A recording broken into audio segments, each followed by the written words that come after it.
Hey there, good morning to you. I'm Lauren Tellerico from the KHOU 11 Newsroom. Happy Sunday. I hope you're having a good morning so far and that you're not too sleepy after losing the hour of sleep because of daylight saving time. Listen, we have a really horrible story to tell you about this morning, and I want to get right to it because this is developing right now. We have a crew at the scene, and we will be updating you throughout the day on this story. It's one of those stories we hate to have to tell you about.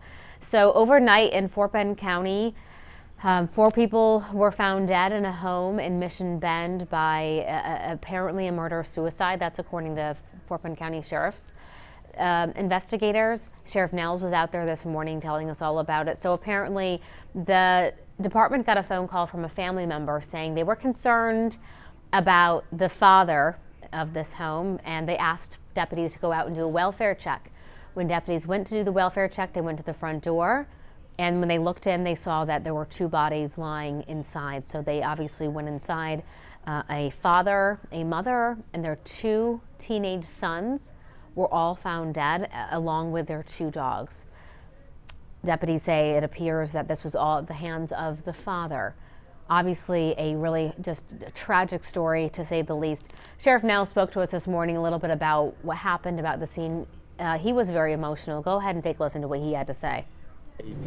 You know, let's just say if you're suicidal and you're not feeling well about things, or you have any type of argument with your family or anything, you think you just get some help. You don't have to harm your family.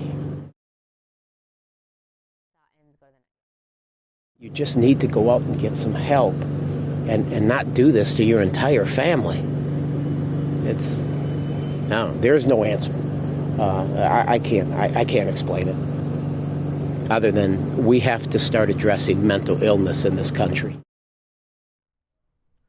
So again, this happened in Mission Bend. Sebastian Drive is the name of the street where this took place. Again, a father, his wife, 2 teenagers, not 2 adult, 2 teenage sons and their 2 dogs, all found dead. Deputies say this was at the hands of the father.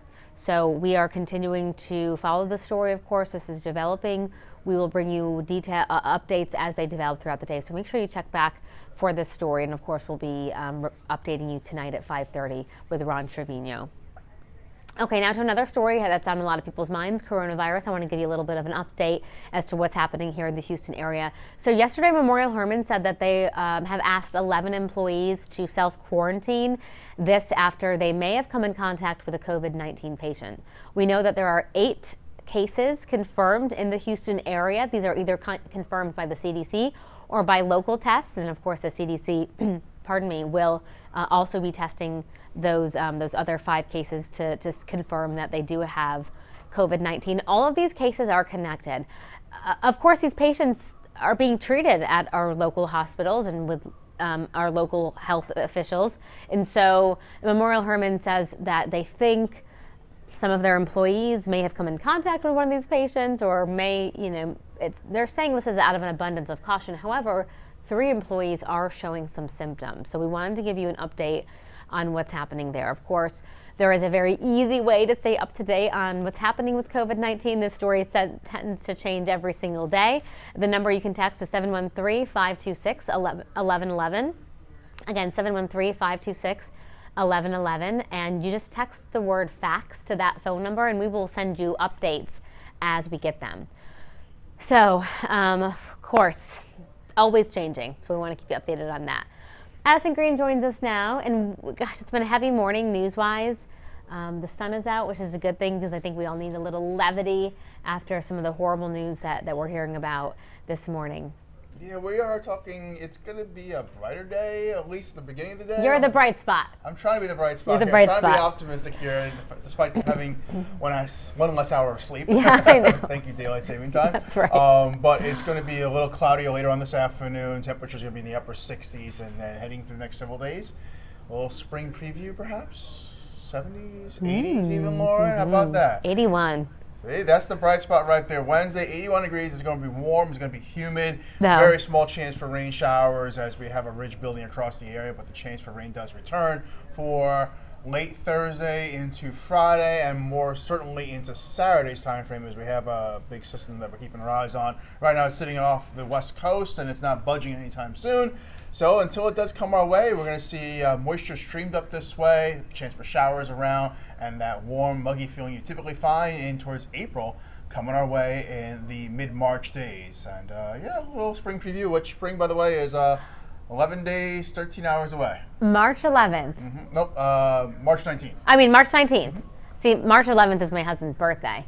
So I've got that on the brain. March 19th. March 19th. There March 19th. Okay. Yeah, it was funny because with 81 degrees, it's starting to feel more like summer to me. 81 and humid, that feels more like 85 to me, 86. I'm with you there. Yeah. 100. Once you get the humidity start creeping on up, and you really feel that mugginess, and it feels like you're in summer, which I really don't want to experience here. But you're in for a treat. You're in for a treat, Addison. Producer Chloe's like, yep, wait for it. Yeah. So it's going to be one of those days that I think we have to take advantage that it's not going to be warm and muggy yet. So get outside and enjoy, especially before the cloud cover pushes on in. And don't forget that we have spring to look forward to.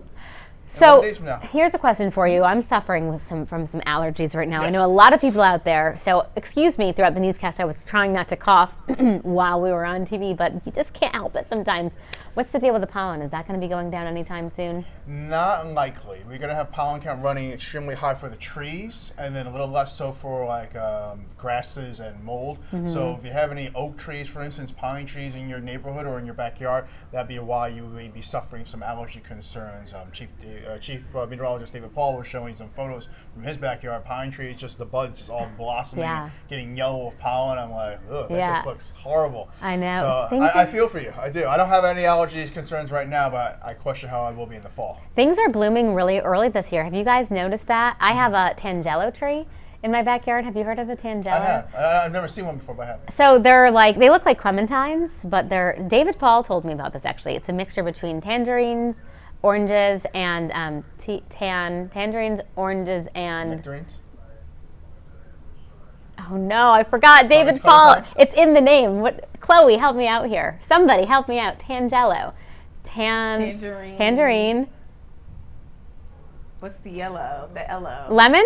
Maybe it's a lemon? Yeah, I think it might be lemon. Yeah. Okay, that's what it is. Tangerine, lemon, and oranges. Okay. That sounds good. They are good. They're pretty. They're not as sweet as like a clementine, but they're pretty sweet. But anyways, point of my story after I went off on that mind blank tangent there is that my tangelo tree is blooming. The flowers are blooming, and it smells amazing. It normally doesn't happen until about April. And so it's been a nice little treat. And opening the windows and that smell come in the back. That'd be a wonderful smell to have. Nice natural aromatics in the household. Nice it's awesome. We have been experiencing, I should say, a very much warm tail end of winter. And we had several days where it was like soggy, and then not too much the case out there in February, where we're trending on the drier side of things. So all those trees had all that moisture to work with. It's warm. They all blossomed up ahead of schedule. Yeah. And now things are getting a jump start on the growing season, which I guess is good for you. You'll have to share some fruit when it starts to sprout over here. I will. Actually, I think it's typically it sprouts in November. I mean, the oranges the tangelos are ready in like November, October, November. So I'll bring you some. They're really good. November. Like tons of them. Yeah. I've never had one before. Hold me to my promise. They're good. Hey, are there any questions, Chloe? I know we had some pretty heavy stuff this morning. Yeah, no questions. Just a lot of people sending their prayers and condolences to the family. Yeah.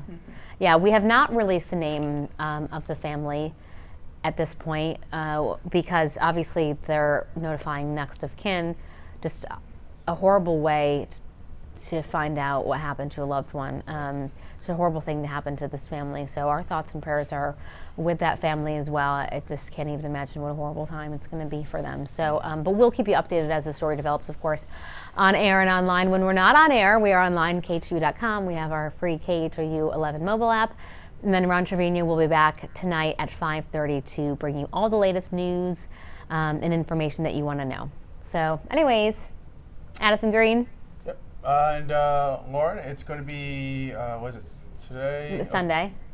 Today's Sunday, yes. Tomorrow is National Nap Day to make up for us losing hours sleep. Yes, like always, like, yes. Who has time to take a nap? Kids don't know. Kids don't even know how lucky they are. Back as a kid, I dreaded taking a nap. I Me never too. wanted to. Now as an adult, especially working this shift, I'm like, it's almost I nap time. know, I know. Yeah.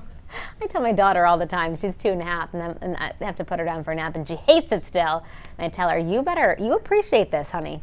This is the good stuff, all right? So anyways, I know you parents out there feel me. And anybody who had to wake up early today, you feel us too. Hopefully you get a nap tomorrow.